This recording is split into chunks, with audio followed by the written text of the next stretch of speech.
Our world has witnessed numerous conflicts. Many wars have been waged and some continue even as we speak. Some wars like the one in Ukraine and some others like in cyberspace. But now the rivalries between two superpowers have stretched beyond the boundaries of our planet. The US and China have locked horns over a piece of moon. NASA has lashed out at China. The US Space Agency wants the Chinese to be open and transparent about its lunar mission. And both the superpowers are focusing on the lunar South Pole, which remains the least explored and is of much scientific interest. NASA has identified 13 potential landing sites on the lunar surface. This is part of the Artemis 3 crewed mission, which is scheduled for 2025. NASA has ambitious plans to be back on the moon's surface for the first time in a half a century. But these plans may go awry as Beijing too is eyeing the same spots.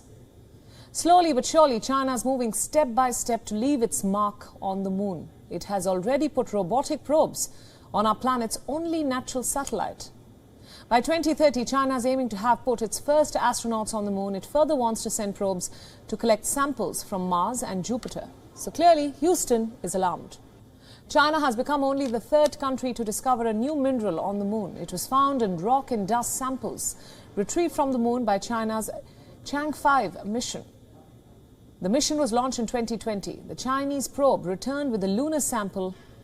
The US and Russia are the other two countries to have done so till date. It is the sixth new mineral humans have discovered on the moon.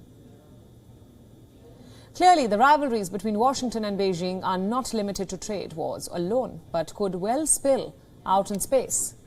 China's space technology was lagging behind the US, but over the past decade, the gap has been narrowed.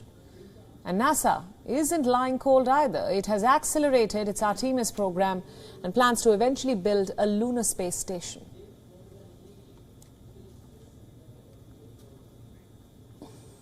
WION World is now available in your country. Download the app now and get all the news updates on the move.